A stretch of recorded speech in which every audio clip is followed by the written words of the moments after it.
Hello and welcome to Crucible of Words for more dedicated legacy action. Today we're playing Food Chain, which is a deck very close to my heart as it's one of the few decks I actually have in paper for legacy.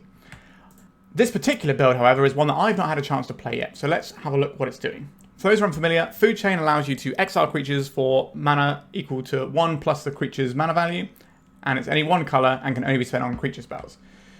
So ordinarily what you would do is play something like Misthollow Griffin or Eternal Scourge and make infinite mana and then play some sort of walking ballista type thing. But that's not what these new builds do. Our win condition here is Unstable Amulet. So this is a 2 mana artifact. When it enters you get 2 energy. Whenever you cast a spell from anywhere other than your hand, this deals 1 damage to each opponent, and you can tap, pay 2 energy, exile a top card of your library, and play it until you exile another card with Unstable Amulet. So what we do is we play Misthollow Griffin over and over and over, and it pings our opponent for 1 every time. So we don't have to go through all these loops where we generate like 80 mana or whatever, something ridiculous to get our win condition going. We can just loop this and we have to click like 40 odd times instead, which is not so bad. Also, this is just a nice engine for us. We've got a little bit of energy from the Galvanic Discharge as well, so we can get a little bit more out of this and hopefully get some kind of advantage, get our way into what we need. We have a lot of interaction in this deck. So we've got 4 Force of Will, 2 Force of Negation, the Galvanic Discharge that I mentioned, and also some Brazen Borrower for anything that slips into play that we need to get out of play. Our cantrips are a little bit unusual. We have 4 Brainstorm, not so unusual. Then instead of any Ponders or anything, we have 3 Manipulate Fate. This is a sorcery. Search your library for 3 cards, exile them, then shuffle. Draw a card. So, what we're going to be doing with this is exiling 3 Misthollow Griffins and drawing a card. So effectively, we're drawing 4 cards. 3 of the cards we draw will be Misthollow Griffins, but it is 2 mana draw 4. So that's not a terrible rate at all. We've got Ice-Fang, which can be removal. It also just churns through our deck a little bit. And is a nice creature that we can put into the food chain to get a little bit of mana to go up the curve and get towards these bigger things that we need to pop off. Questing Druid. This is, in my opinion, food chain decks are the best deck at using Questing Druid. Because not only do we enjoy having the ability to exile some cards, and, you know, let's say we exile one of these 4 drops. It doesn't matter because we can cast it from exile.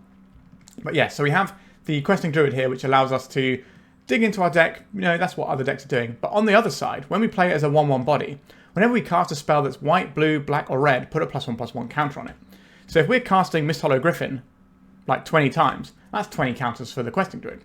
So not only is this card advantage a alternative beatdown plan, it is also a combo plan, because this or Unstable Amulet can give us infinite damage. This is obviously via combat rather than through just playing spells. That's still pretty strong. And of course, what backup plan would be complete without good old Uro, Titan of Nature's Wrath? This is also quite interesting because we can exile, you know, Misthollow Griffins or whatever, or even Eternal Scourges, and our escape cost actually kind of draws us a card, weirdly. Because the one downside of Misthollow Griffin compared to something like Squee the Immortal is Misthollow Griffin does not get cast from your graveyard. So the Uro can exile it from your graveyard. Obviously, these are probably just going to be exiled to things like Force of Will, which is why we're running 6 Force effects. So yeah, that's pretty much the list. We've got some snow basics to support what we're doing here. Islands, forests, mountain. We have a Thundering Falls and a Hedge Maze as our surveil lands of choice. And then we look over the sideboard. We've got some Carpet Flowers. We're trying to power out some slightly more expensive spells. So the Carpet Flowers can help on that front against decks that are attacking our mana with like Wastelands and whatnot. Damping Sphere, some of these combo-y matchups where they're trying to cast a whole bunch of spells. We've got Veil of Summer to protect ourselves. Bit of Graveyard Hate here. Some stuff for Eldrazi. Flusterstorm to fight through counter magic or, you know, attack storm decks. And then just some good old-fashioned Pyroblast to get those Murktides and things out of play. Because we can't really kill large creatures that effectively. So this is quite a good way of doing that. Also comes in clutch to make sure our spells resolve. The one sort of weakness we have here is, you know, kind of big non-blue creatures, I guess. So like a large Barragoyf. We might have to try and block it with an Ice-Fang, but if we can't get that to work, maybe we bounce it out and we have sort of some tempo plays. But hoping to sort of go over the top of stuff like that. Or maybe we can generate enough energy with multiple copies of like Discharge or Unstable Amulet. But yeah, that's the list. I haven't had a chance to play this particular build of Food Chain, so I'm quite excited to give it a whirl. Before we get stuck in, why not hit that subscribe button? I'm trying to hit 5,000 subscribers for my birthday in April. So if you watch my content but aren't subscribed yet, why not just click that subscribe button? It doesn't cost you anything and it does really help me out. Alright, let's do some food chaining. Alright, our first hand here, we've got most of what we want here really. We're just a food chain away, so I think we keep this one. Now, we're not always going to be a combo deck. Sometimes we're going to play more like a sort of mid-rangey or control deck. So, what basics are we fetching? So, we probably want to get Island off of this and Forest off of this. But then that can be a little bit awkward if we want to play the Unstable Amulet on 2. But we're probably not playing the Amulet on 2. We're probably playing the Ice-Fang. Alright, Leyline in the Void. So we could be looking at some sort of depth... Leyline Helm combo, sorry. Just chat to my opponent about Dark Depths. So we need to not get blown out by Obedience here. So play the Scalding Tarn with the intention of getting an island next turn. We could Brainstorm in our opponent's end step. Okay, a Boggart Bog. I don't know how explosive our opponent's deck is going to attempt to be. We can emergency Brainstorm looking for force. We do have 6 forces to hit. We have a very good blue card to pitch. A Thought Seize. Alright, I think we're going to get a basic island here.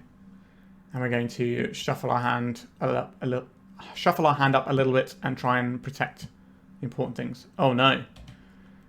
Are we getting opposition agented? We are indeed. Well, this is a disaster. I guess you could argue that once we saw the ley line, maybe we're supposed to just crack our fetch immediately and play around the opposition agent. But I did quite like the ability of having a Surveil land that we could fetch up at the end step and have a little bit more selection before we go into our second turn. Yeah, this is going to go very poorly for us, I think.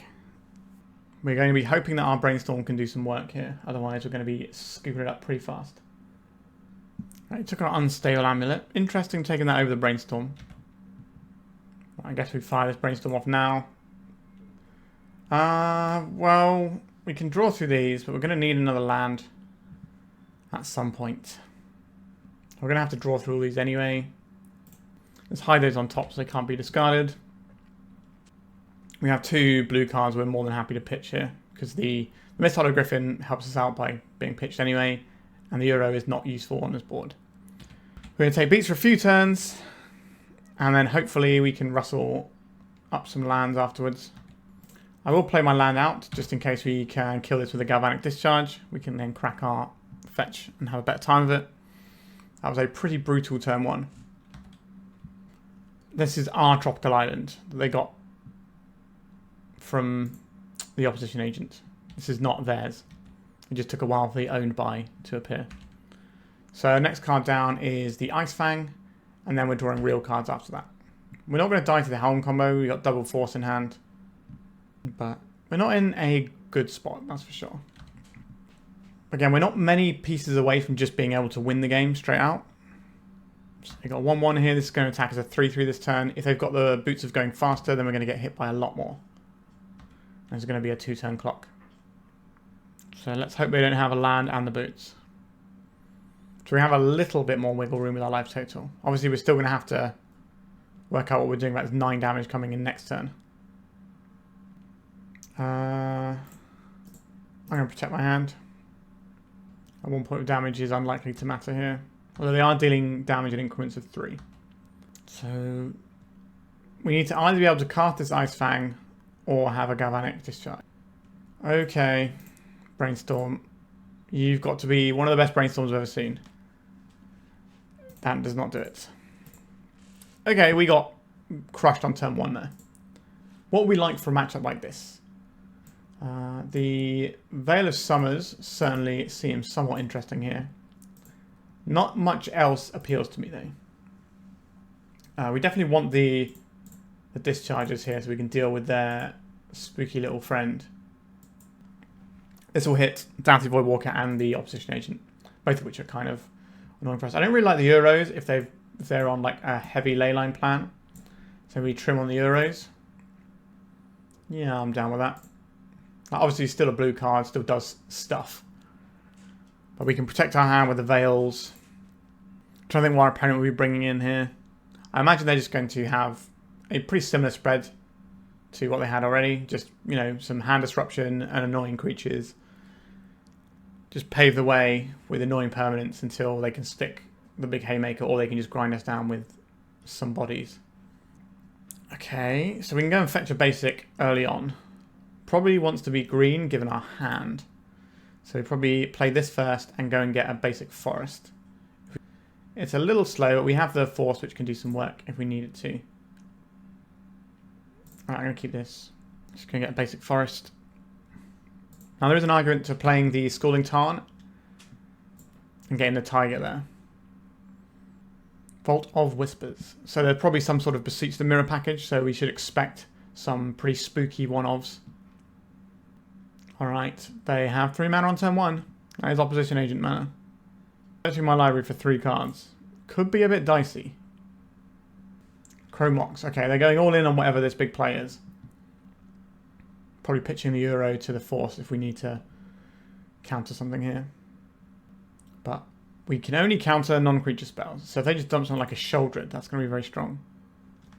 Which I've obviously just spoken to existence. Yeah, we can't interact with this. So this makes the Manipulate Fate very bad. An Ice-Fang. We don't have enough permanents to make this Death Touch, so we can't use it to snipe out this Oppo agent. What am I doing here? I don't really want to get Thought Seized. Right, I'm going to get rid of this Manipulate Fate given the current situation. I don't think our deck has enough removal for stuff that slips through the crack like this. I'm used to playing things like Fury and stuff in my food chain decks to help. So we could sandbag this in case we draw a snow-covered permanent. Alright, now we're going to deploy this Ice-Fang at end step. They're not attacking into us anyway. An Unstable Amulet. I kind of wish we got the Taiga instead of the snow-covered forest. Alright, we're kind of cooking here. So I think we deploy this, and then we get our Amulet going. And we get some energy. What do we exile here? Manipulate Fate. Oh no, sorry, we don't exile anything until we actually activate this. We could activate this right now. If we find a Brainstorm, perhaps. Alright, I'm going to activate this. It's a Force of Will. Okay. That is a useful card to have access to, but it is very telegraphed that we have this. We probably just attack here, because our opponent should count our snow-covered basics and realise that we don't have Death Touch. Or just hover over this and it doesn't have the Death Touch keyword written on it. So we've at least got the next thing covered. We can play an Uro. We have the food chain. Alright. We're going to lose the food chain here. I think having the Uro is better than using the Force of Will to protect the food chain though. Because we don't have a way of tutoring for our guys. Obviously we're about to immediately draw something that goes with the food chain, but... Okay, we just drew another food chain. That's not so bad. Our opponent is very unlikely to be able to interact with this food chain once it's in play, because they are... Well, they might have... Feed the Swarm is an option.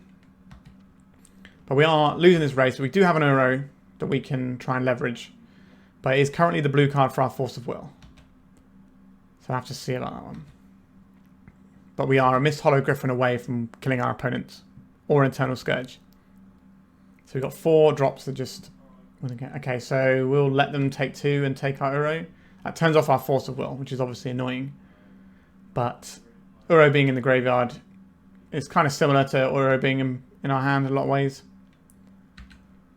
We don't have quite enough cards in the graveyard, but I'm sure we can fix that at some point soon. A Questing Druid. I don't believe that we fire this off now. I think we fire it off in our opponent's turn. This way we can represent a blue card in our hand for this Force of Will. We're not playing this land out because we have Brainstorms in our deck and we can turn it into a real card. If we can kill this guy, obviously we'll be trying to put in a Scalding Tarn and do some work with it. But our life totals are kind of equal. Our opponent's been hurting themselves a lot with these Thought Seizers, making it so we are trading 3 damage apiece each time. A Bog at Bog. They could have played this as a Goblin and got rid of our Uro. It's kind of interesting they chose not to. What do they have for this much mana that is worth casting? Kind of a little scary, to be honest. They're just not wanting to crack their Lotus Petal? Is that what this is about? Beseech the Mirror. Okay, I think we will seek the beast in response. We have to use this red mana. And so we can hit Veil of Summer, or we can hit a Brainstorm. And we have to choose which one we're going to try and hit. I think we're going to go for the Brainstorm here. So Veil of Summer might not do anything on this board. Alright, we hit neither. What are they going to beseech for? Is it just to get a leyline in play? Marilyn of the Morn Song. Oh, I see. I see. So, if you're unfamiliar with this one, we can't draw cards. At the beginning of each player's draw step, that player loses 3 life, searches the library for a card, puts it into their hand, then shuffles. So, we don't get any more cards. We just have to hope that the card that we get off of our Unstable Amulet is good enough. Okay, so it gets to take a card out of our deck as well, which is not the most useful thing for us either. Yep, so we lose 3 life. And this is a mandatory search as well, so we don't get to just ignore this. This is a combo I have not seen deployed for a little while, so it's pretty sweet. Okay, Unstable Amulet. This is the entire ball game right here. Let's have a look. Questing Druid. Well, I guess we're still playing this game. How much life do we have? We take 5 on the next crack. And then we die to the Marinette, so we have to chump block now. I guess I'll play this land out just in case. Alright, I probably could just go and get a Galvanic Discharge though, and that is pretty good. Somehow we're not quite dead yet. Sword the Apocalypse. So we block here. We take 2, then we take another 4. I'm sorry, take another 5, so that is us dead. GG's opponent. You opposition agent hit me twice, and it was very good. Oh, we would have got there as well with this Questing Druid off the Seek the Beast. Alright, that was close, but I felt like there were some issues with our deck that we could just be stone cold dead to a creature resolving like that. Alright, let's go to round 2. Alright. What do I think of this hand?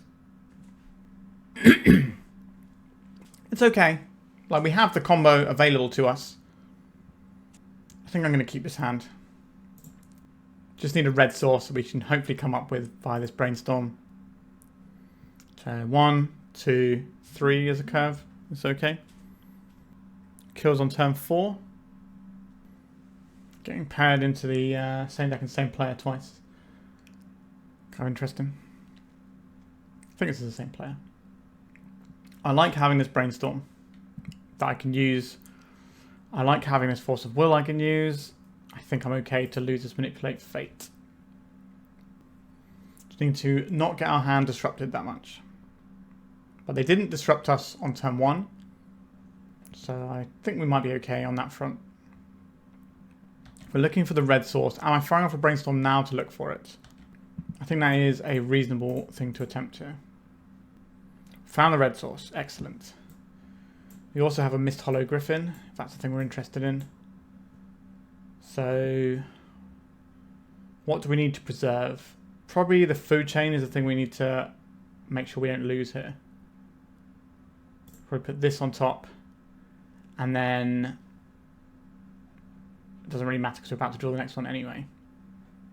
Just time we can get the Unstable Amulet down. Top card of our library is a food chain. We're close. We're very close.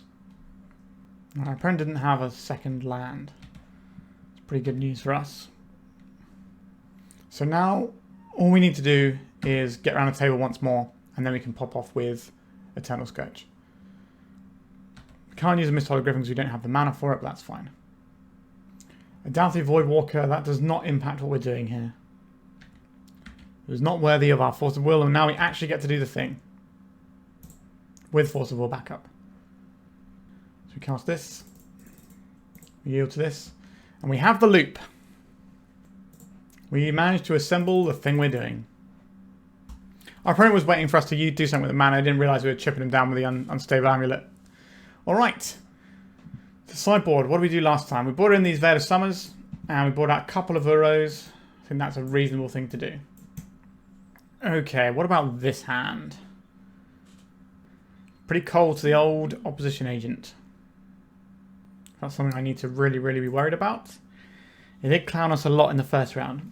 Maybe we'll mulligan, get some more Okay, we have a Galvanic Discharge, so we just need to find a red source, and hopefully we can get it from this, and then Brainstorm can do the rest.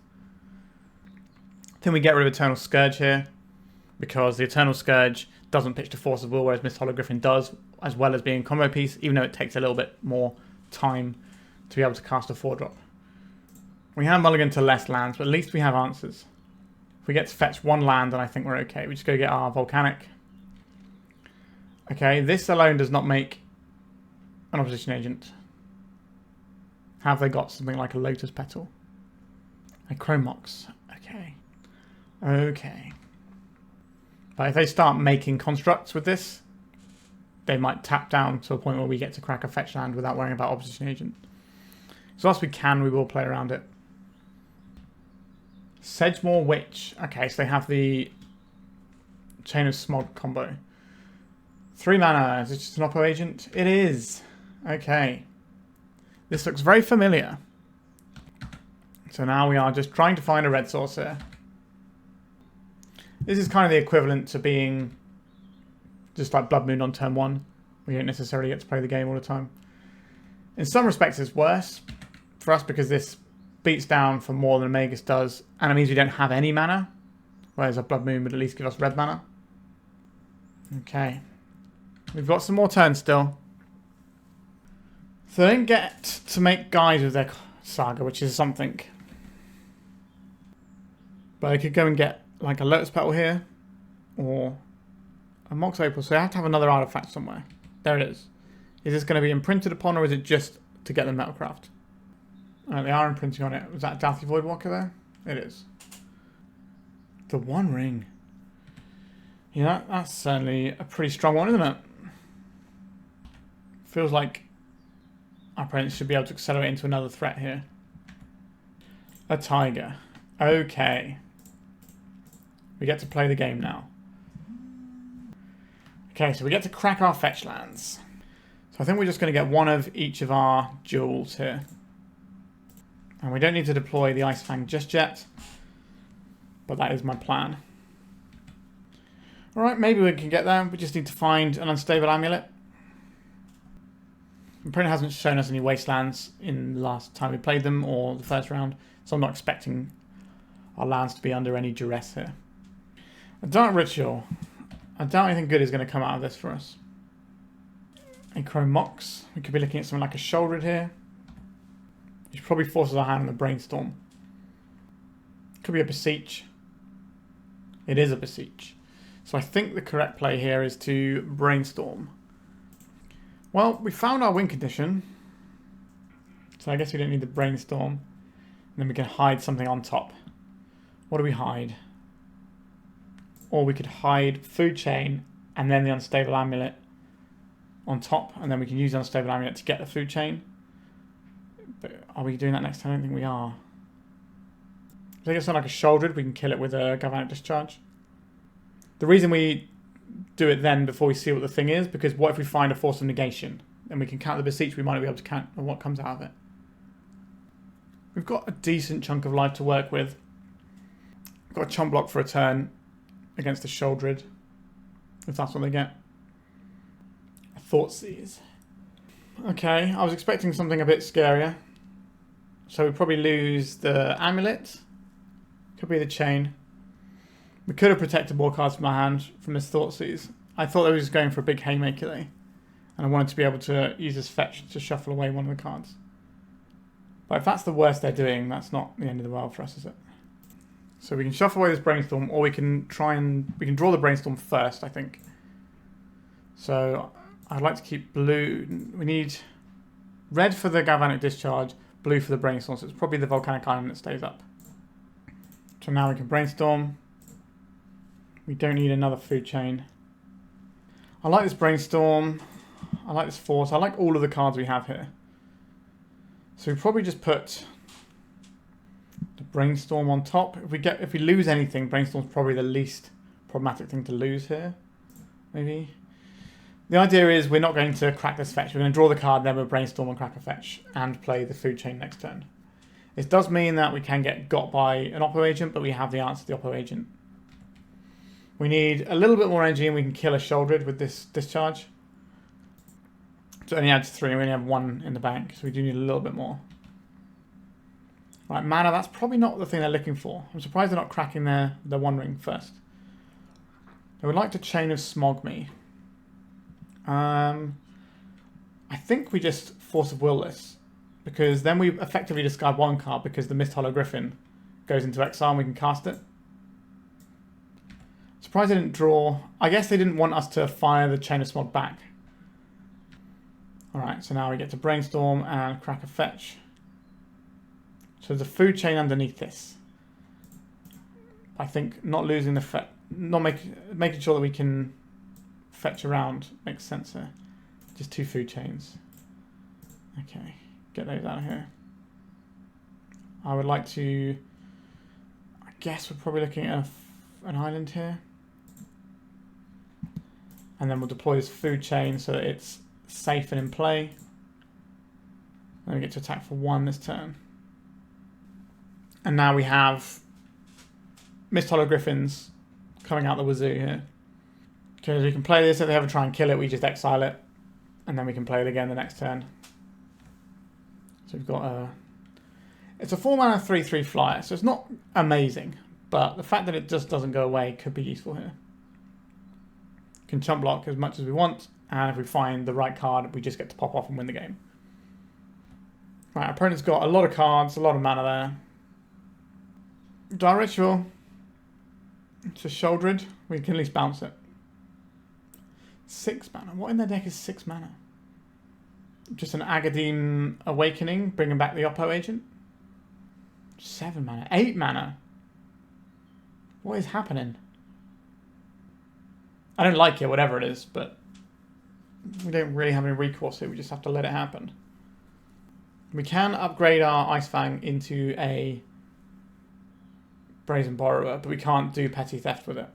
Feels like our opponent might be able to just double Beseech this turn, and that's the plan. So they go and get Helm, then they go and get Leyline. Gaia's Will. Do they have a Stormline in their deck as well? Right, you tee off, opponent. You enjoy yourself. Storm is 8, so they're very lethal if they just have a Beseech here into Tendrils. There's an awful lot going on in our opponent's deck. It's got Chain of Smog combo. It's got Leyline Helm combo. It might have a Tendrils line here as well. It's wild, wild stuff indeed. They're going to take our Borrower most likely. Yep, playing out Moxen as well. They got 3 cards in hand. Storm count is 12. We've got Tendrils over there for us. They do have a Tendrils kill. Okay. I guess we go to game 3. We're on the play this time. Do I want to do anything differently? Maybe we want the Flusterstorm just for countering Beseech specifically. That's better than the Euro here. Let's try that. Like, the Damping Sphere can stop some of their stuff, but it also invalidates our own combo a bit. Well, yeah, because it's 1 for each other spell. So it's not just +1. So we can't just use that +1 mana to go neutral. It just ends up being we don't get to combo if that's in play. It's a weird sideboard card to have.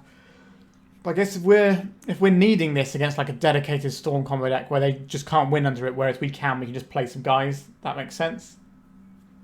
But our opponent can also win under it, so I don't think it's worth having in this matchup. Okay. Hand does kill our opponent on turn 4. If we get to tap our mana. I'll try it. So what do we need here? We probably need a Tropical Island. So I think we crack the Misty for a Tropical Island here. Opposition Agent is just really brutal against our deck. But they have to have a turn 1 Opposition Agent really to matter. We can probably get around the rest of... Like, turn 2 is probably okay here. That just gives us 2 mana to work with. We only need 1 other piece of mana. We've got Questing Druid to dig for it. We've got an Ice-Fang to dig for it. That's all acceptable at that point. Let's get the Trop. Actually, we get a Hedge Maze here, thinking about it. That's just better, isn't it? Do we need another Questing Druid? Maybe. Maybe that's the thing we need. Maybe it isn't. I think we're going to put that... I think we put it into the graveyard this time around. We just want to make sure that we're securing our land drops here.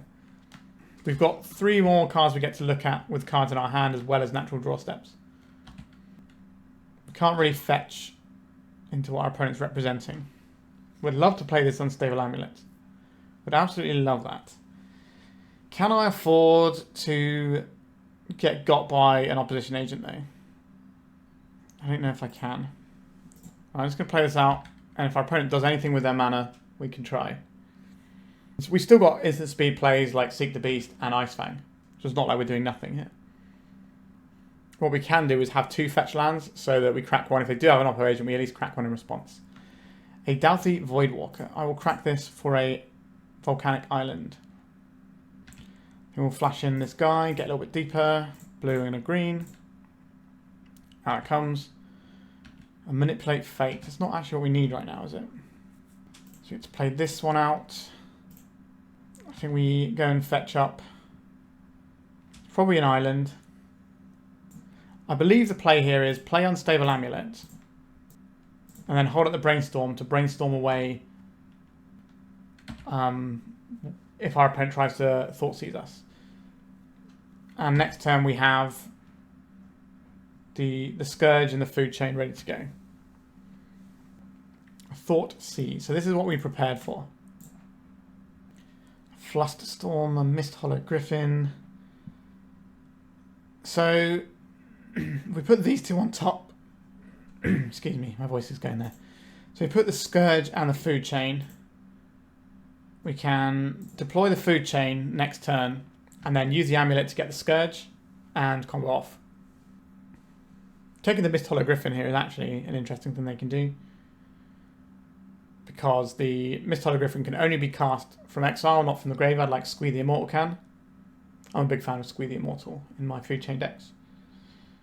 But we're indexing more heavily into Force of Will effects and trying to leverage the Misthollow Griffin in that way. Took the Manipulate Fate. Interesting. I do like how we can hide 2 cards but still access both of them on the following turn without paying additional mana. Thanks to the Amulet. It's pretty cool tech. So we're going to take a bash for 3 here. Now they could hold up Manipulate Fate or something by sacrificing the Doughty Voidwalker, but that's just a cantrip for them. It's not the most useful. Alright, let's get this Food Chain in. And let's just do the Food Chain thing. And we're pinging them down. We got the GGs because we assembled the combo there. I think this is going to get people conceding more than the other one where you have to generate loads of mana and then put the mana into something. So that's a plus for playing this one online. Feels like when our opponent doesn't have opposition agent, we are quite happy in this matchup. But when they do, boy howdy is that bad news for us. Okay, let's go to round 3. Let's see if we can play against a different deck and opponent. How do I feel about this hand? We've got a Force of Will to keep us safe for a little bit. We've got Brainstorm to try and find the last piece. We can keep this on. Underground Sea. Just Thoughtseize straight in our dome. Alright, opponent, you can have it. I don't think this is worth 2 cards. We don't necessarily know what our opponent's doing. We might have to counterspell some kind of Entomb shenanigans here so we don't just get killed. Or maybe they're a combo deck with Beseech the Mirror. There's a whole bunch of things we need to make sure don't wreck us. They took our Brainstorm. That is curious. Obviously, a very powerful card. I understand. I'm not going to play our opposition agent unless our opponent shows it to us. I don't expect it out of our opponent's deck. This way we can get a Surveil land, get a little bit more selection. They didn't impact our combo, which is interesting. They also didn't impact our Force of Will. They just tried to stop the things we have to dig a little bit deeper. I guess it's also easier if they're doing combo things to play against a hand where they know exactly what we have. Or the more information they have, the better it is that they can play around it. Let's go and get a Hedge Maze, I think, here. Yeah, I'm okay drawing more lands. I'm going to need them eventually. Okay, so we've got an Ice-Fang kicking around. There's an argument to play it now to dodge like Bowmaster stuff really jamming us up. But I would like to have the ability to play around days if they are doing graveyard-based shenanigans. I'm kind of getting Storm vibes from our opponent. They could be the Epic Storm. Everything they've played so far is consistent with builds of that deck. Ponder, sure. They know they have to beat this Uro. A wasteland. Right, so probably on a fair deck here. Happy with my decision to leave a land on top earlier. I'm probably in the blue-black tempo ballpark right now. A daze. That's fine. Don't think that's why we're fighting here. So the Uro becomes quite a useful tool in a fair matchup. So I'm okay to not pitch that to Force of Will. This will get us another Surveil land. We've got a Thundering Falls as the last Surveil land on our deck. We're not running Commercial District, which is the Forest Mountain version. No play from our opponent. Interesting. Brainstorm. I do like a Brainstorm. I think the play here is the Uro. That's not really something our opponent wants to daze here. And if we find a land, we can try and put an Uro into play next turn. They're Force of Winning the front side of an Uro. That is very curious. I understand ploughing the first side of an Uro, but Force of Winning the first side is kind of wild. Probably suggest they have some graveyard hate here. Alright, they just want to go after our mana so we don't get to cast the Uro. I understand. We now have no blue sources. Alright, I'm going to play a guy. It's a 3/3 guy, can beat down. If they target it with anything, it becomes exiled, so we can just cast it again. So maybe this 3/3 can go the way until they drop something like a Barragoyf in our lap, and then we're just in trouble at that point. We have infinite creature mana if we deploy this food chain. And go to attacks. Honestly, I think I'm just fine to keep beating down here. They can ping this with the Bowmasters and exile it. I don't really want to play against Bowmasters. So we're going to pitch this Force of Will. This Force of Negation, sorry.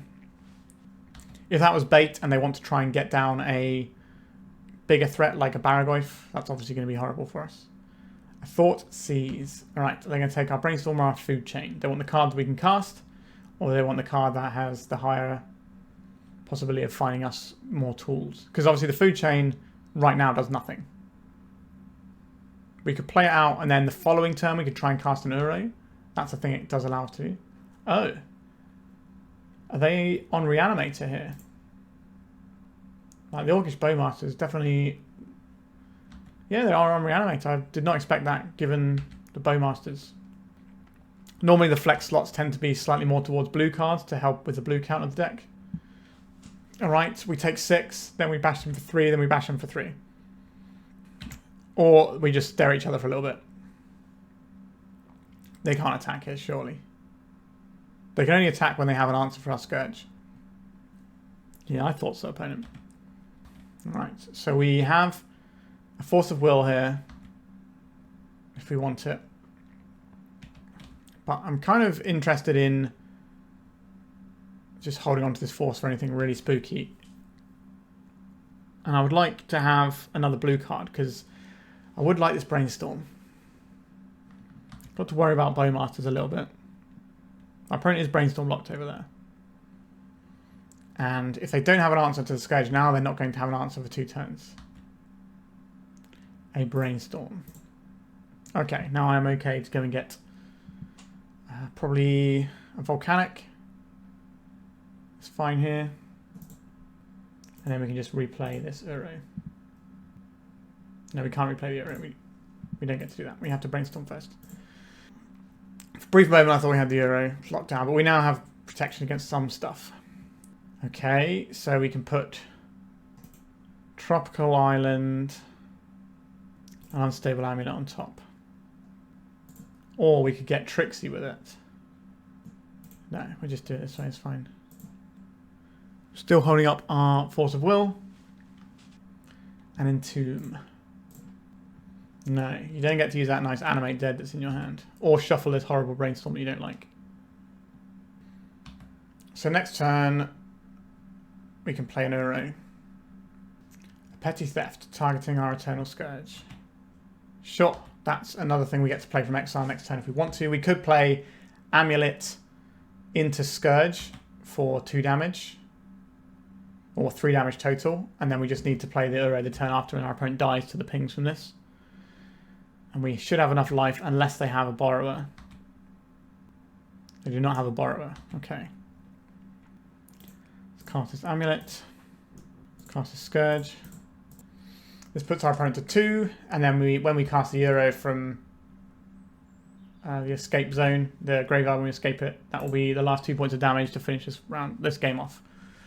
And go to sideboard and chuck in some graveyard hate. So they're going to get an Undercity Sewers here. Most of these lists play oh no, they didn't have another Sewers. Intriguing. A lot of them play 2 Sewers.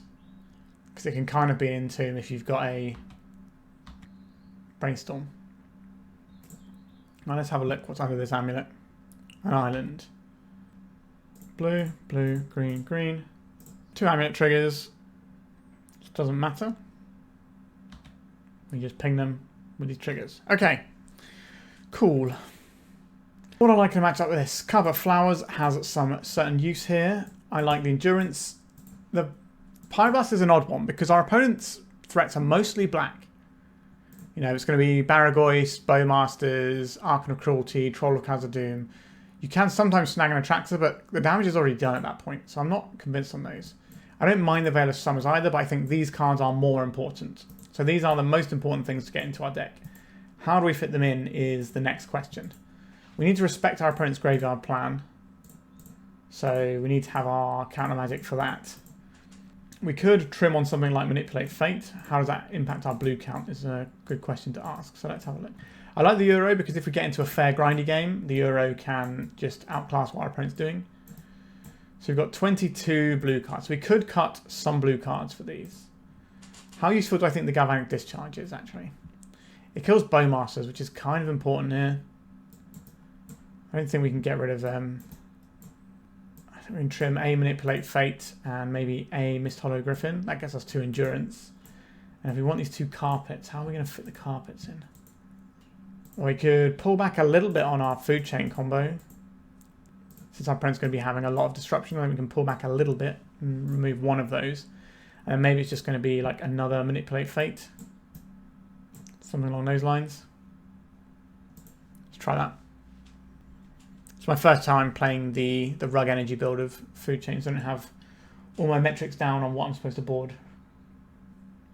We have no land, so I'm going to mulligan this one. Have an Endurance, that covers a graveyard. We've got some good spells here. We can keep this. We need to keep green cards to pitch. So what are we getting rid of here? Is it the Amulet or is it the Brainstorm, I think?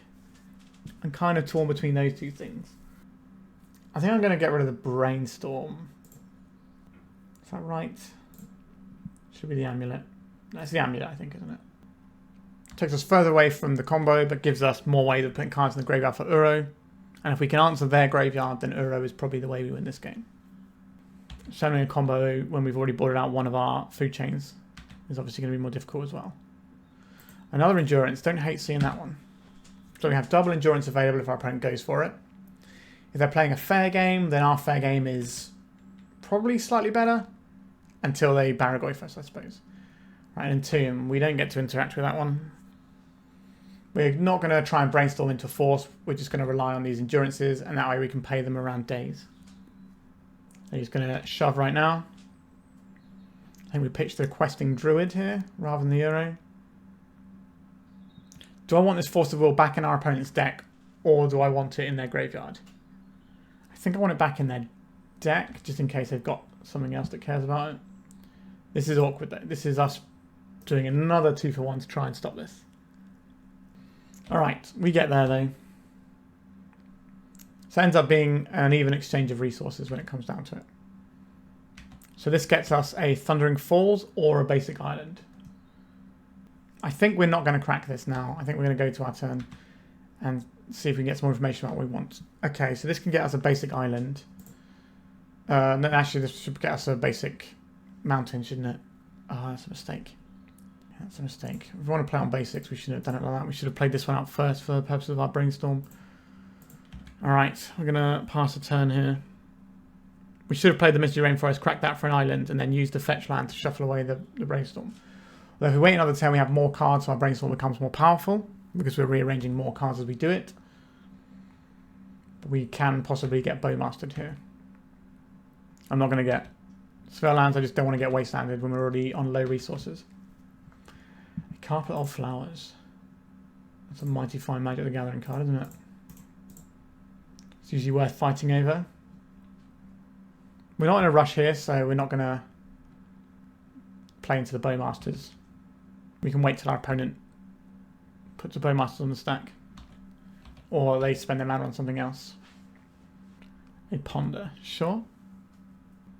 Galvanic Discharge. That's a good card for us to draw. And get some blue mana. Then we'll cast this Brainstorm. We can now Galvanic Discharge a Bowmasters. I like just playing the Eternal Scourge here, if I'm being honest with you. Don't know if we need the Discharge yet, so we probably want to float that on top. And we probably want to float the food chain and protect it. Metamorphosis Fanatic. Okay. And we got an Entomb to go with this, or is it just a 2 mana 4/4? Just a 2 mana 4/4. I can live with that. We can deal infinite amounts of damage, so we can afford to take a few hits. Okay, let's get some blue mana here. Cast a Brainstorm. Okay, we don't really need either of these two things, do we? So we put these two on top. And we can cast this food chain. We can stop our opponent gaining life by blocking and then exiling our guy, but then that takes more mana for us to get going. We're going to get a Surveil land next turn. But just having the Eternal Scourge in play is actually pretty useful, because it saves us on mana. Although we have quite a lot of mana via the carpet. I think we'll take the 4 this time around, but then maybe we'll change things up next time. See what the following turn brings for us. I think...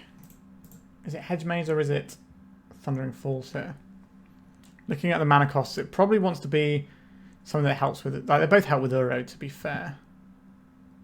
If we get Thundering Falls, then we have to make green off of our carpet, which is the worst colour to make, so we probably want the Hedge Maze here. An Uro. Yes. Alright, our opponent's just scooping to the Uro. Yeah, we managed to grind through a blue-black reanimator player quite nicely there. It's a good sign. Let's go to round 4. An interesting hand with no green. So that leaves us with a couple of duds. But we do have the ability to dig with the amulet. We're on the draw. How do I feel about this? We do get to get through the first turn cycle without being wastelanded as well. Alright, I think we'll keep this. We do have the ability to make blue mana, so stuff like Brainstorm can really help us out. Scalding Tarn from our opponent. A Brainstorm. Do I play into Wasteland here and have access to the Brainstorm? Or do I just play safe? I think we play safely here. If our opponent is Show and Tell, sure, they're more likely to be Delver though. So I think we'll play to the percentage game here. Okay, might be on some sort of blue-black life as well. Just a Troll. That's fine. I can live with Troll of Khazad-dûm. Brainstorm.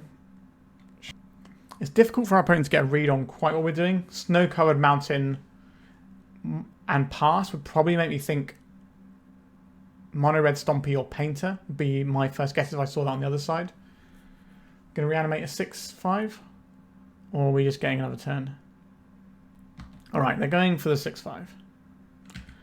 It's a good strategy, that's for sure. Food chain. So now we're under the gun. We don't have the choice of playing around the day, so we're just going to fire in the amulet. I think we could play the Brainstorm there, but I think we're just going to jam the amulet. Or jamulet, if you will. And then hopefully work our way up into comboing. And Entomb. Pretty scary. So this means they have another reanimation effect, because you wouldn't reanimate the Troll if you knew you were about to reanimate an Atraxa, unless you had the way of doing both. So I would reckon that we're probably dead here. We could Unstable Amulet and hit into a Force of Will. Maybe we could have done that in response to the Entomb. We did find a Force of Will. Okay. It's definitely the greedier line going for countering the reanimation spell. We're kind of trying to get like a 2-for-1 here. Or a 2-for-2, I guess. Although Misthollow Griffin makes a 2-for-1. Alright, that'll do. We don't get to interact with this anymore, and they're just going to have an Atraxa, and I don't really want to deal with that. So we want some carpets, we want some endurances, and we trimmed 1 griffin, 2 manipulate fate, and a galvanic discharge, I think. That looks about where we're at. Or was it a food chain? I think it was a food chain we got rid of last time. We could bring in a Flusterstorm instead of a food chain. I don't hate that either. It's quite land heavy, so we're not going to have to worry about wasteland, which is good. We've got a force to protect against their sending it. We've got another redraw here. This is okay. I think this is keepable but unexciting. I don't think we fish for an endurance or anything. So we probably lead off on... I guess it's the Misty, with the intention of getting to turn 2 and hopefully drawing a blue card and then being able to brainstorm and crack. Statistically speaking, every single brainstorm we cast is likely to hit a blue card because we have 22 blue cards, I think. So we'll lead off on the Misty. If we have to do a brainstorm, we can. We'll also get a Surveil land. Right, another brainstorm. I think we pass here. Brainstorm from our opponent. Okay. One of the things I'm a little bit concerned about is an Orcish Bowmasters and when we should fire this brainstorm versus holding it. Okay. They're just cycling a troll here. We don't have to worry about Bowmasters this turn cycle. That's brilliant news for us. So we can brainstorm in response to a spell they put on the stack that we care about. I don't know if this is a troll to reanimate with, or if this is just a troll to shuffle the brainstorm. Okay, I'm going to cast a brainstorm here. So we have a lot of lands that we're going to put back here. 2 of them go back. So we have an interesting choice here. We have the ability to... I guess we should... Oh no, we don't. We want to pay around days, so we can't crack that right now.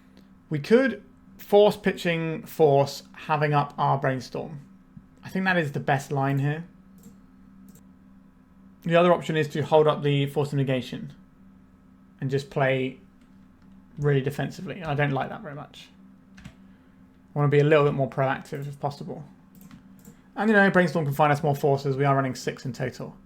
Let's get the Hedge Maze here. Another land. No, we don't need you. Oh no, what are you doing to me, deck? We're going to Brainstorm here. Many, many fetch lands. I guess we'll chuck back some... I guess we can chuck back the non-fetches. And then we can go and get... An island here is fine. Deploy the amulet. And then next turn start working towards Uro things. We've got days on our amulet, sure. Hopefully they can't just entomb reanimate. We've bought a turn so that now the troll being reanimated isn't the end of the world. Because we're getting towards Uro, and Uro can attack for 6 while only taking 3 off the troll. So that forces the troll to stay back. Alright, Wasteland, that's pretty solid. They probably go after our red or green. Okay.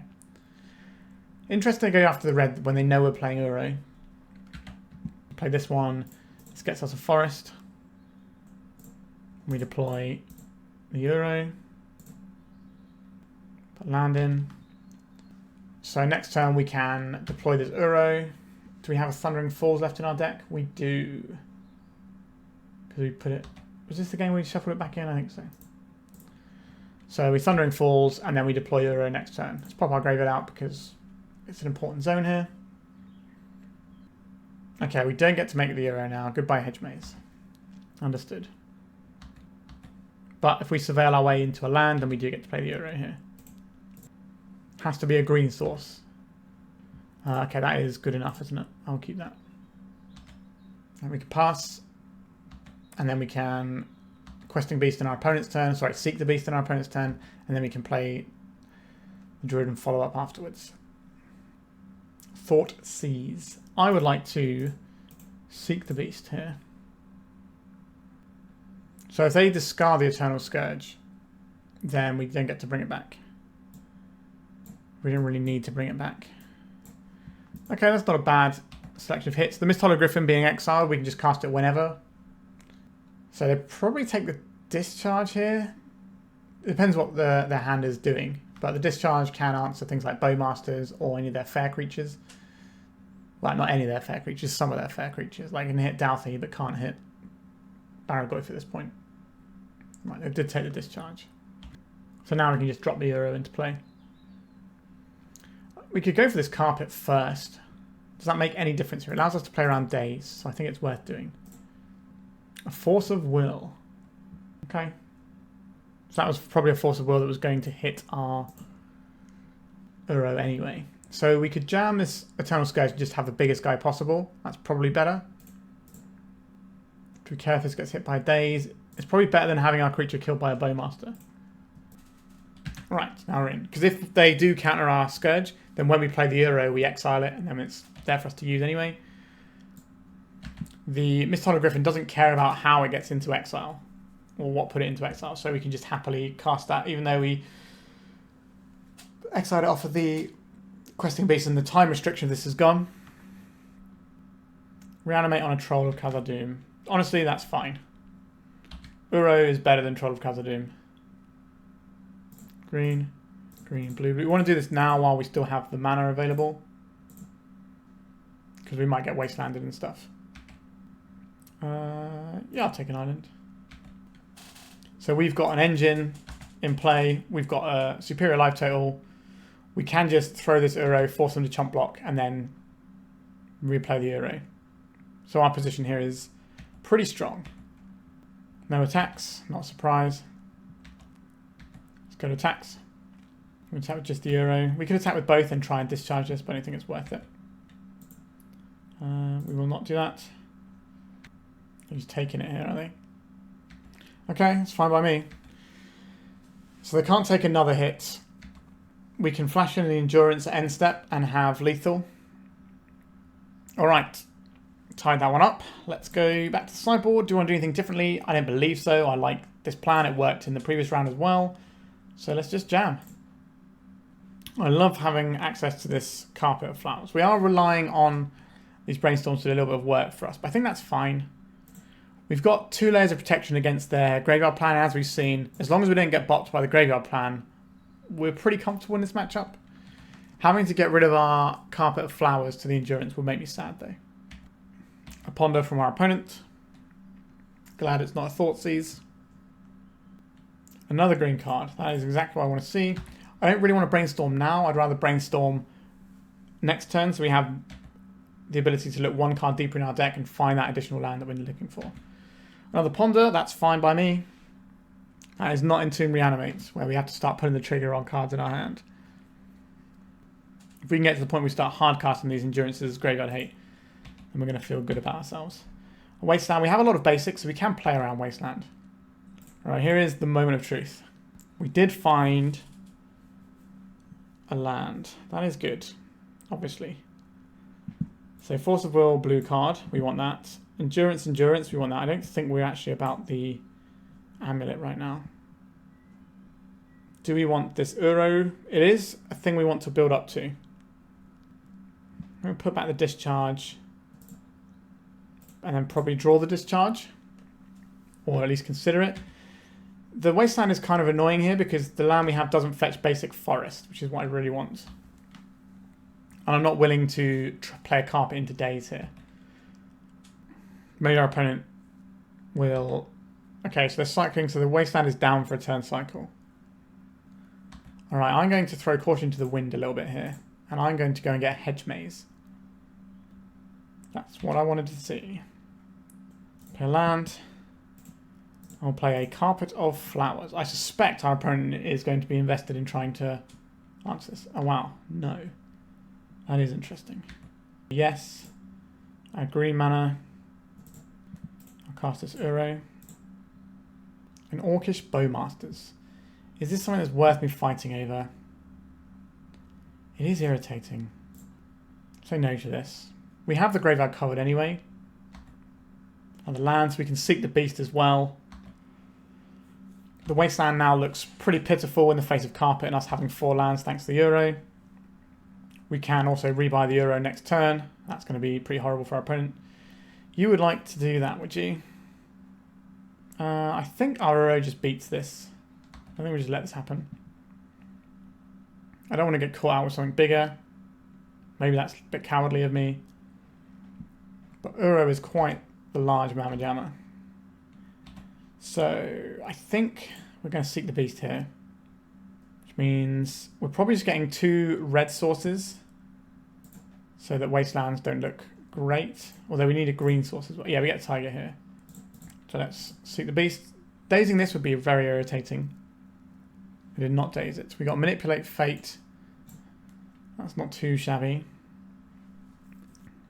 Don't really want to draw cards into this Bowmaster. They should probably wasteland us now, but they can't wasteland us in a way that stops us casting Uro. Which is the main thing I want to accomplish here.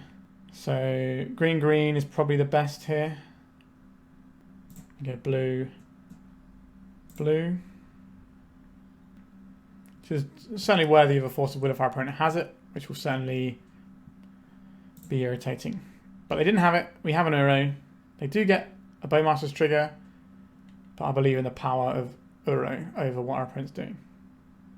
At some point we find a Galvanic Discharge and then we're fine. What am I looking for? I'm going to float blue or red. I think it's blue, isn't it? That's the one thing that this doesn't get.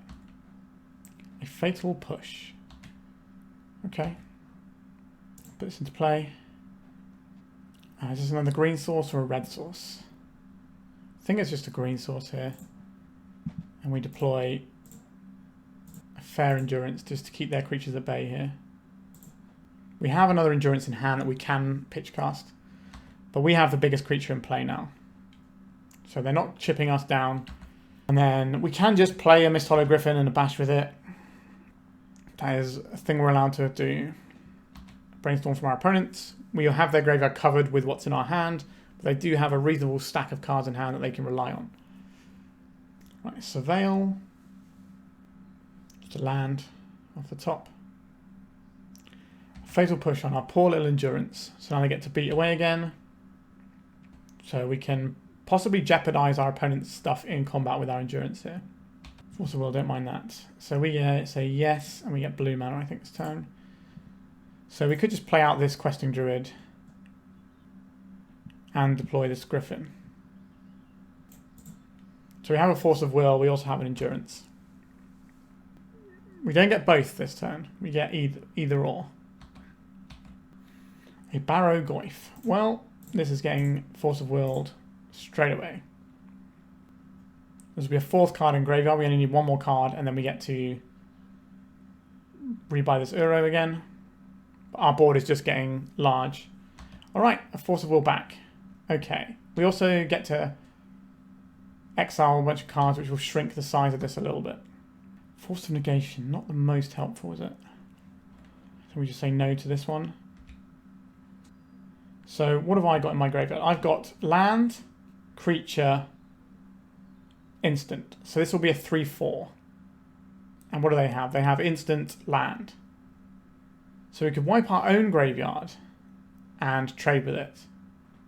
Or we could endurance, wipe their thing, trade with the Questing Druid, and then deploy the Uro next turn.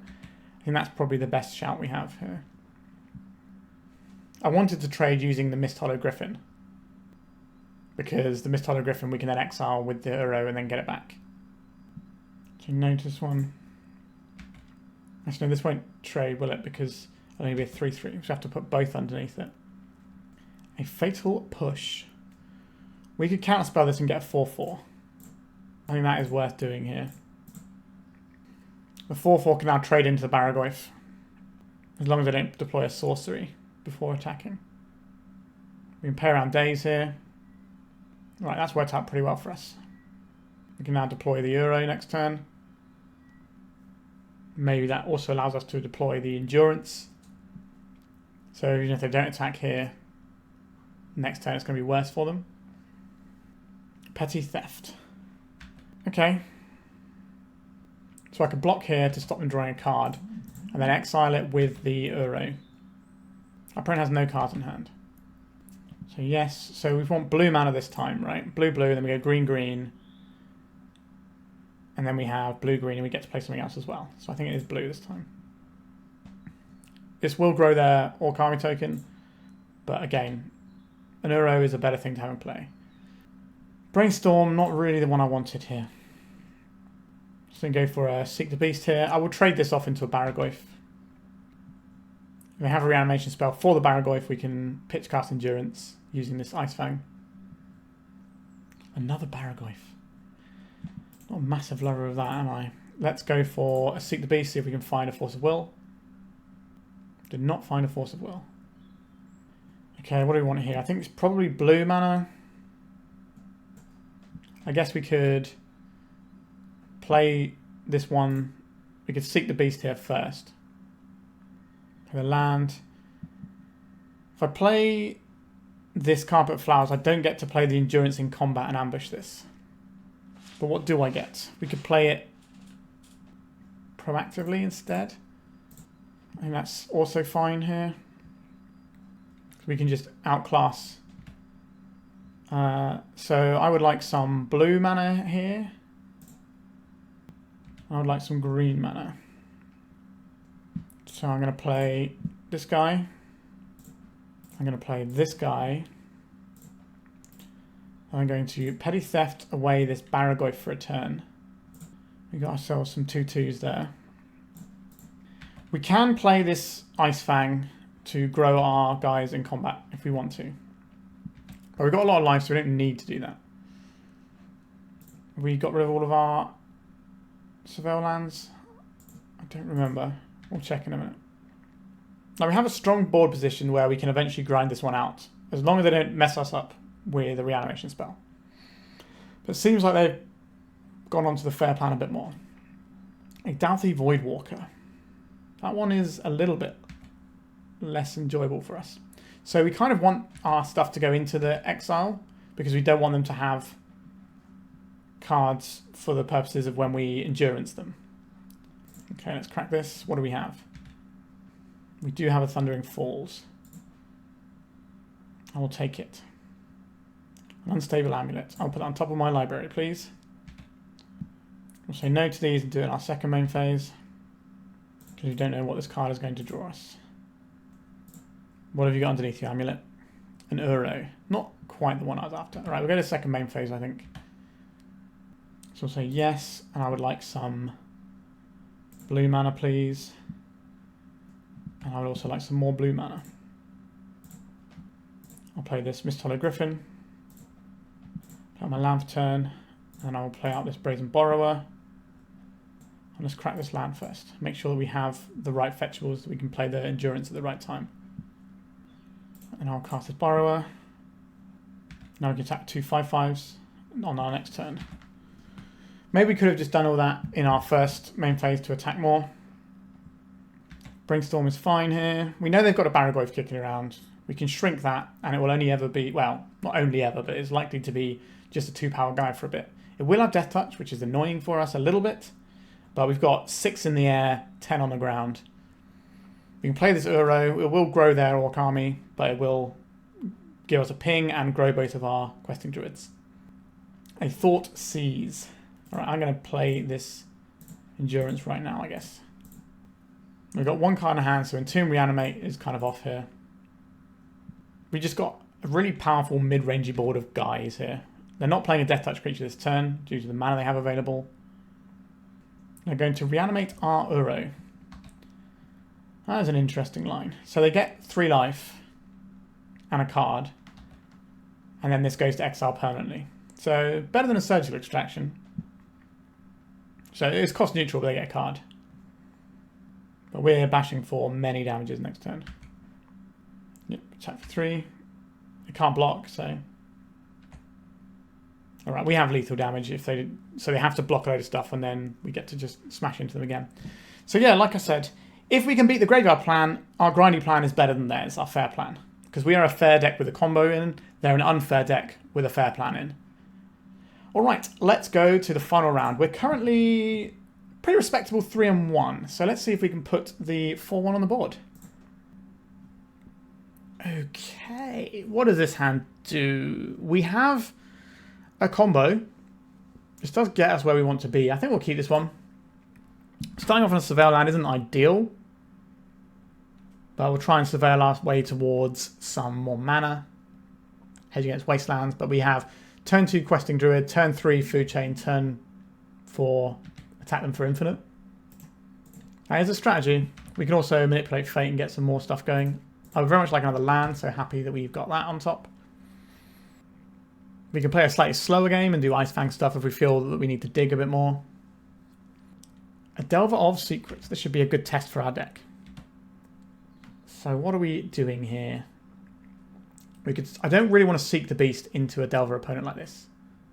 I'm okay to Ice-Fang though. I could manipulate fate here, not expecting it to resolve. Right, I'm going to get a Volcanic Island here. I'm going to cast this Manipulate Fate. I suspect this will eat a counterspell. We're just trying to bait it out. The reason we got 2 of these so they can't waste us off our colours, and we just get a basic forest off of this and complete our colours. Right, we just get to put these 3 into the exile. Alright, and we found a removal spell for next turn, which is also delightful. There is the Delver. Is it going to flip? Not flip. That is a good sign for our life total. Do they have a follow-up creature? They have a wasteland. We've played around this as best we could. A ponder from our opponent. They don't have anything they get to do with colourless mana in their deck at all. They're not like land cycling, a Lauren Revealed or whatever. That's not really a thing they have in their deck. Unless they're running the Beanstalk build, which is very, very niche and you don't see very often. So I suspect, yeah, we get wasted. They took this one in case we daze it and get value off of it later. And then they bash us. There is an option to hit the other one just in case we do have daze, and then we bounce the one that is slower, and that's a tempo play. So it's an interesting choice which one you waste there. What do we want? We've got Hedge Maze we can go and find. I think this is the plan. We will see what our opponent does with the Delver. Get that tiny bit of information and then we'll fry it. So which way are they stacking these? I need to draw the card first. You going to reveal anything with this Delver? A ponder. Let's discharge this creature. Just buy ourselves a time. We bank 1 additional energy for later. Unlikely to come up, but it is possible. A Brainstorm. We need to find a little bit more mana to deploy things in our hand. I'm reluctant to just throw this Questing Druid out there until we can combo, because our opponent can just bolt it. So just hanging a 1/1 out there and then hoping that we get to untap and do our thing is not really realistic. A Channeler. Sure, it's a pretty serviceable Magic the Gathering card right there. Let's go and have a little look for a Hedge Maze here. I do want some more mana, so I'll put that on top. I'm going to save the fetch land for now, because this can fill the holes that gets taken by a wasteland. And now we can just jump in front of this Dragon's Rage Channel with an Ice-Fang if we want to. I'd prefer to kill a Murktide with it, but I'm okay to deal with this one. A Ponder. Sure. So next time we can make an infinitely large Questing Druid if we keep our Ice-Fang around and all of our spells resolve. Kind of a big ask. I think we're better off just taking the card in the trade, but we'll see what we draw. Maybe it changes our perspective on what we do with our next turn. Because we sack this for 3 mana to the food chain, then we play this, then we just do this until we have enough mana to play the Questing Druid and then keep playing this. Or the Misthollow Griffins, and that double, and it is, and then we go into Misthollow Griffin, sorry, which is how we make our guy larger. Because this does not get larger from the Eternal Scourge, which is a bit of a weird little deck building thing here I'm not a fan of. I'd rather this was a Squee. Squee also being able to cast from graveyard means you can surveil it into your graveyard and it's actually useful. It can't be thought seized away from you. Alright. We've got a Bauble, so they're getting an awful lot of selection here. So maybe we're not supposed to block with this Ice-Fang and save it as our only answer to Murktide Regent right now. We'll still flash it in combat and then we'll see what our opponent does. We're a little ways off of getting Murktide Regent actually. So I think, sorry, getting Death Touch so it can trade with Murktide Regent and stuff. Alright, it's going to bolt it straight up. Okay. We don't have Death Touch, so this is kind of weird to me. On the land, don't hate seeing that. We haven't really been playing into Dazes, so I'm a little reluctant to just try and hardcast as Misthollow Griffin. Do like the Discharge though. I think I'm okay to go Galvanic Discharge here. And then we'll play out this Scourge. If this gets dazed, it doesn't matter that much, because we already have the Griffins. Obviously, the positive about Scourge is that it's colourless, so it's easy to cast with whatever land setup you have. Whereas Squee is red, red, 1. But most of the time when you're casting it, you want your casting to be done off of the food chain anyway. There is Big Daddy Murktide. Now, we can infinitely block this with Misthollow Griffins, but they are going to wasteland us. So we can play into Daze here. Do they have a Force of Will? Let's check. This game becomes a lot more difficult if they have a Force of Will. Alright, that is the Force of Will. Game is now more difficult. Understood. So we now have the steady grind of having Amulet in play, playing Misthollow Griffin, chump block with Misthollow Griffin, and we drain our opponent for well, not drain, we ping them for 1 every turn doing that. We're also dead to Lightning Bolt ×2. We're dead to Daze if we don't draw a land. Right, we don't have a choice here, I don't think. We don't want to get wasted off of blue here, so we probably have to get the island. Daze beats us. Brazen Borrower beats us. There's a Daze. Alright, that is the end of that particular game. Let's go to the sideboard and see if we can shore things up a little bit. Couple of Endurances, a Nice, and the Pyroblast. Like I said at the top, they get to kill Murktide Regent. I don't believe we want Force of Negations for this matchup, so they can get out straight away. What else do we want to remove here? Our fair plan is pretty solid. I don't really like the Scourge very much here. The one upside of the Scourge is that it's 3 mana, and our opponent is a deck that is going to be pressuring our mana base. But the way in which we answer that is using these Carpet Flowers. So we get rid of the Scourge. The Euro plan is solid. We want our removal. I guess we just get rid of some Manipulate Fate and a food chain. Just trim down on those things. I think that's better than trimming down. These are blue cards of Force of Will, which is fine. Alright. So this is a very different use of Endurance. This is Endurance as a fair creature that stops their little creatures and also stops their big creature from entering in the first place. Whereas against the Reanimated deck, it was a thing we have to pitch cast in an emergency to make sure we don't lose. I don't like this one too much. What is this? Island, Forest.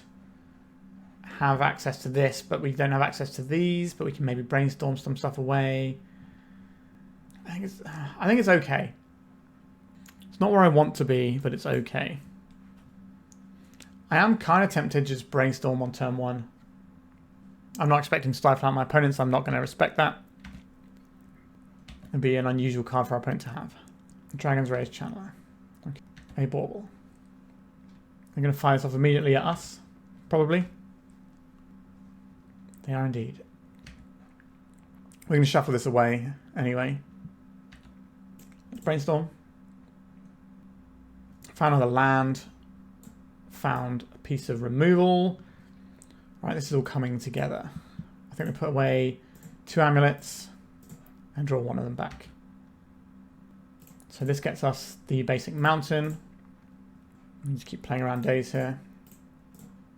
So you choose how much energy you spend on resolution, so we know that we only need to spend 1 here.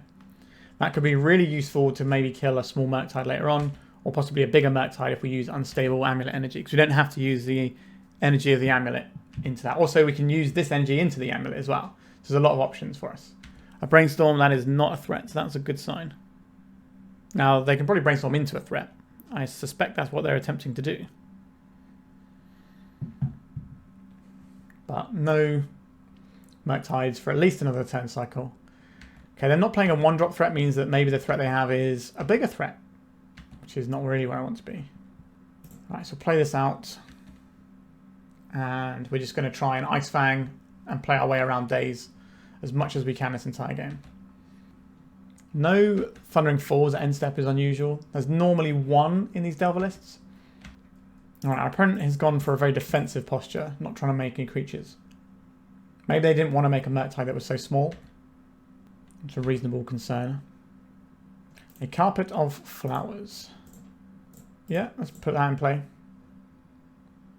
This is an annoying one for our opponent. They don't have much mana, so it's not actually giving us very much. Not yet anyway, but it does mean that there's a cost for every land they play or fetch they crack. This is what we call a bait spell. Alright, I do not believe our opponent is flashing anything in, so let's just bash for 1. If they have Bowmasters, I think they probably already would have done it. So yes to this. We'll make red mana. I'll deploy this amulet. So this just means that we don't have to worry about days anymore for the rest of this game now. So this represents effectively 2 cards. This is a 2 mana draw 2.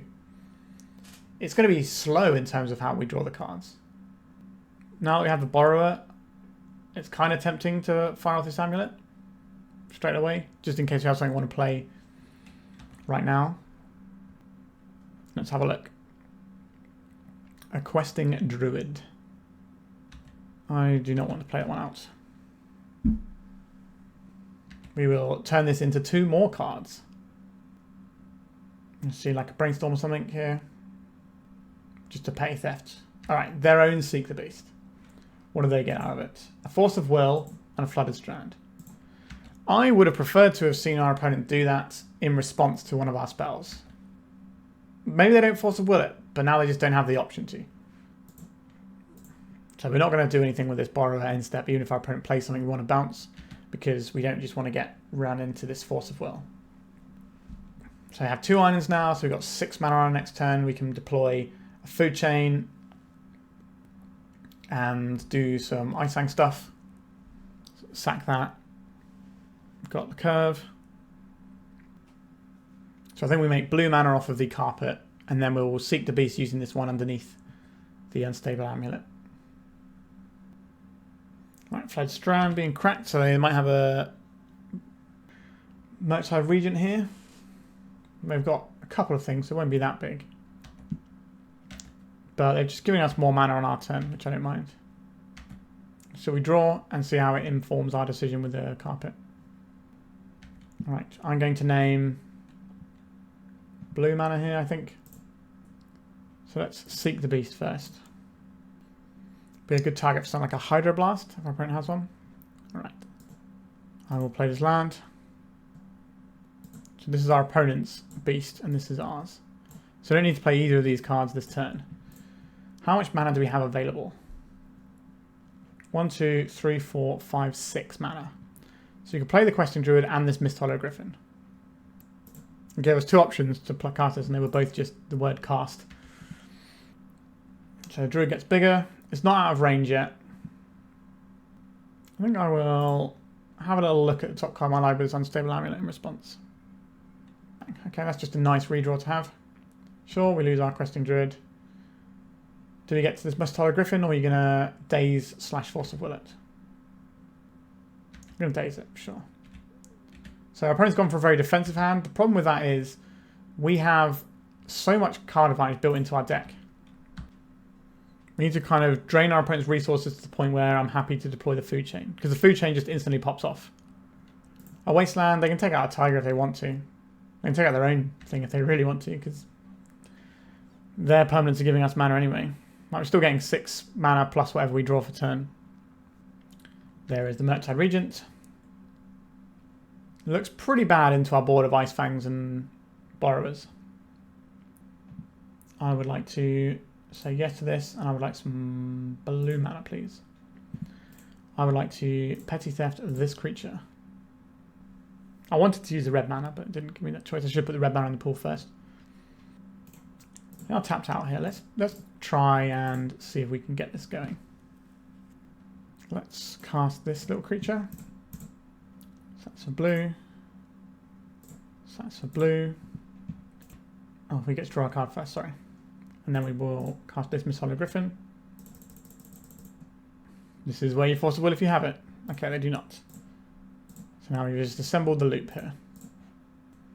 In comes the Griffin again. We've also got this Brazen Borrower that we can do some stuff with too. Alright, they've conceded rather than making us click through because it is all in front of them. Okay, I like how we've sideboarded here, so I think we're just going to roll back in again. Play a fair game with the ability to combo. We don't want to draw multiple Food Chains because they're kind of bad until they're amazing. So we want to avoid the situation where they're bad because we could be operating on low resources. Okay, we got some basics. We've got a Force of Will that's kind of free. We got another redraw. Yeah, sign me up. Need to be careful with our trop because it's the only thing that's wastelandable. But yeah, happy with the situation we're in. Mistress Bauble. So they don't have a Dragon's Rage Channeler this turn. They're just using this to select whether or not they want to crack their fetch now or not. Alright, oh, another basic. Beautiful. Alright, I'm going to play this Snow-Covered Mountain and represent Pyroblast to our opponent. Alright, they're doing some more Baubling on themselves to see when they're using this fetch hand. If they play a creature, we're not going to discharge it right now. We're going to wait until we can play around days. Especially since we're not under pressure from turn 1 either. Right, they didn't want the card on top. Okay, I think I'm going to play this Snow-Covered Island and pass, holding up the Galvanic Discharge. I'm not going to run the Questing Druid into days. We're just going to play it nice and slow. Make sure that we can leverage all our resources, especially when we've got 3 minutes more on our clock than our opponent. Which is lovely to see. I suspect we can probably click through our entire combo in 3 minutes, whereas that's not the case with some of the other builds of Food Chain, where you have to make a load of mana and then put it into a Walking Ballista. That's a lot of clicks. That is a Delver of Secrets. I will shoot this with the Galvanic Discharge. And once again, we get to leave some energy in the pool, which gives us the ability to have another card off of our Unstable Amulet if we find one later. Food Chain, okay, we have the pieces of the puzzle, provided our Questing Druid can do its work. So we're going to be seeking the beast. Just keep making land drops, not being under any pressure. This is exactly the situation we want to be in, and I feel pretty good about it. Our opponent must have a reactive hand again. So you got this Snow-Covered Forest, so think about the Veil of Summer that could be in our deck. Right, 2 lands. Okay, that's unfortunate. Do I want a second red source or do I want this other snow-covered? I think I want this other snow-covered. I think we just deploy the amulet here. Right, we're in with the amulet. Do we fire this off now? I think so. A Carpet of Flowers. I would very much like to cast that one. How do you feel about that one, opponent? Probably not great. A Force of Will. I think this is worth Force of Willing in, because the amount of mana that we can use is a lot in our deck. Still playing around days.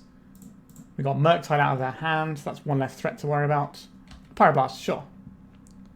Okay, so we don't get our carpet this turn, but we had a pretty reasonable exchange of resources there, because we didn't actually give up a card for our Misthollow Griffin.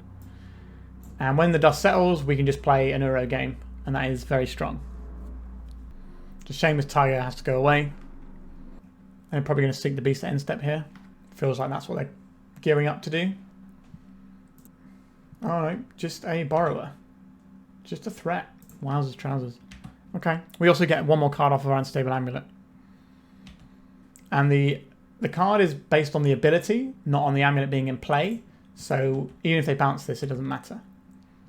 Take 3 here, but we have a Misthollow Griffin that we can fire in if we need to. We'll just see what the Unstable Amulet brings though. Another Unstable Amulet. Riches beget riches, I suppose. A land. So this is cast, so we can still play this, but it doesn't do exactly what I would like it to do. Let's go and get this. I think it's the island here. Let's cast an Uro. And then deploy another amulet around days. And then we are threatening an Uro next turn. We just need to put one more card in the graveyard, which should be relatively easy to do, I would hope. Hedge Maze. Well, that does it. We can just automatically put whatever we surveil into the bin. And then we get an Uro, which is going to be good enough to beat most of our opponent's things. Murktide is the thing that maybe it doesn't beat, but we can just chump block that every turn with a Misthollow Griffin. We're also representing a combo kill pretty soon. We don't need to like just go for it either. We can just have a wowzers. Alright, I would love to have a Carpet Flowers. What an unreasonable Magic card. Yep, scoop into Carpet Flowers. Fair enough. Yep, okay, that was a pretty decent 4-1. The only round we lost to was the turn 1 opposition agent round, and we played the same opponent in the very next game and beat them. So, yeah, big thumbs up to the deck. I was unsure to begin with, because we just got killed by one creature and there's not much we could do, and we didn't have more levers of creature removal to bring in. But it kind of worked out. So let's talk about this list. So there are some really nice quality of life stuff that this deck brings that some of the other ones don't, especially on Magic Online, because we are clicking not very often, because we don't have to click half as many times because of Unstable Amulet and what it does. A few weeks ago, I played my own little brew that was a red, white, green energy build, which was all about like the low to the ground energy creatures. So we're playing Guide of Souls, then we also had like Ocelot Pride, because that's a great combo, and then we had Amped Raptor, and that's how we were sort of trying to leverage our energy package. This is obviously a very different deck where we're not going as heavy into the energy. A few things that I dislike about this deck. I'm not a fan of Eternal Scourge. I think it's okay, but if it gets discarded or you mill it over with Surveil Lad, it's just gone until you can get rid of it with the Euro, and that is kind of annoying. Being 3 mana to cast is okay. We don't have to worry about needing specific costs, whereas something like a Squee is a little bit awkward for that. But maybe Squee is okay here, since quite often we're not playing these things out until we're ready to pop off anyway. So maybe I'd cut this for a Squee, just because I'm a big fan of Squee. Also, if you start running things like Squee, it makes things like Fury as an option in the sideboard a lot better. And another thing I like about Fury is you can pitch cast it, and then you can exile it to the food chain. So you get your 4 damage to everything, but then you also get 6 mana to play with, which can be, you know, dumping out some Griffins or whatever. The Manipulate Fate thing is okay, but I think 2 mana sort of do nothing in that turn. It doesn't impact the board. We already have a bunch of stuff that does that. So we have Questing Druid, we have Unstable Amulet. We already have these things, and Ice-Fang impacts the board a little bit, but also draws a card. Now this can draw you 4 cards, which is big game. But whenever we did this, when did we leverage having multiple? Like actually, I don't think we did this once or twice actually, but we didn't leverage the multiple Griffins, so it didn't feel that important. I will also say that given the format is 50% combo, having a card that is better in the longer, grindier matchups isn't really necessary, especially when we're already pretty good at grinding through a lot of the decks. So, you know, like Delver and Blue Black Reanimator, we're grinding through them. So I don't think we actually need the Manipulate Fate. It is a blue card, which is important, but I would very much like a 4th Questing Druid. I've said this many times before, but Food Chain is the best deck at using Questing Druid. It never looks as good in any other deck as it does in Food Chain. So I think you want 4 Questing Druids rather than 3 Manipulate Fate, 3 Questing Druids. Now, you could keep these 2 Manipulate Fate, you could turn them into other blue cards, you could have a Ponder in there. I think Ponder is better than Manipulate Fate just on rate. Yes, this is pretty good for, you know, pulling out your combo pieces and searching them up. But we don't really need to do that very much. And I found maybe having more ways of finding removal would be important. So maybe we could turn these into removal spells even. But then we'd have to keep a look at our blue count. So I'm just going to move some stuff across. So we've got 17 plus the 3 from the Euro. So that is 20. 24 including the Ice-Fangs. So 24 is fine. I think we could probably trim these 2 Manipulate Fates. 22 is a fine number to have of blue cards, especially when we have cards that are in our deck that love being pitched to Force of Will. So I think make that little change there, and then maybe change the Manipulate Fates and the Eternal Scourge is probably all I want to do. I think a Fury in the sideboard looks tempting to me. I think that's just the thing we want. If we get in situations like we did with the Opposition Agent or whatever, it can just be nice to say, no, we've got a way of dealing with this, even if we can't play our spells. Do we have enough red cards for the Fury is another question, though, because the other builds that normally play Fury tend to have Imperial Recruiter, and we don't have Imperial Recruiter and Squee. So even if we add this in, we're only going to have, like, what, 8, 9 red cards plus the Furies themselves, so maybe we don't get to run Fury. But I think we need some more removal of some description. Quite what that looks like, I don't know. Whether it's just Lightning Bolts is fine. I think that's perfectly acceptable as a card to add in, because we're trying to grind through the bigger stuff, and we were grinding through Murktides and whatever and Barragoyfs. That wasn't an issue. It's the stuff that goes underneath us, or the stuff that locks us out, is going to be a lot of the problem. I imagine there are probably some control decks that are a bit tricky, but we have so much card advantage here, and Uro is an absolute house as well. So yeah, big fan of this deck. I guess I'm going to have to get some more Unstable Amulets, aren't I? But that's alright. I think I have everything else for this particular build. I'm also not convinced on the Damping Sphere. This costs 2 mana, which is sometimes too slow for the decks that are really trying to pop off, like your Oops All spells and stuff like that. Like, this is fine against some other bits and pieces. I guess I understand why we're not running Collector Roof. We're also not a tutor deck, so we don't get to tutor for Collector Roof. I feel like the slots that I'm not happy with are the Damping Spheres in the sideboard. The Veil of Summers are okay, but we didn't have that many situations where I wanted to bring them in. It was just against like the mono black deck where we were worried about getting jammed up by some stuff. I guess this is fine against some of the Storm decks and buys you a turn. So this is kind of doing the same job as Damping Sphere in some matchups. So I think maybe we could look to trimming these Damping Spheres and having more stuff that interacts with the things I'm more likely to encounter and be worried about. So we could have a little bit more removal in the sideboard. Would probably be where I want to get to with the list. But yeah, I like this deck a lot. Looking forward to sleeving it up at some point. Possibly for a real life in-person tournament maybe. We shall see. Alright, thank you so much for watching. Please remember to like and subscribe. It really does help the channel out and doesn't cost you anything. And I have a YouTube membership program where for just £1 a month you get to see my videos early. I normally have a few in the tank ahead of wherever is currently live. Alright, thank you so much for watching again, and goodbye. If you'd like to support me in the channel, please check out my Patreon. It has a free guide to budget turbo depths as well as 3 tiers of support. A low cost one that enters you into my monthly raffle for a free donation deck on the channel, a mid-tier subscription that gives you access to my detailed turbo depths guide that is updated every month as well as regular articles, and lastly the higher tier gives you all of the above as well as a monthly donation deck for my channel. If you're interested in supporting the channel this way, please check out the link in the description.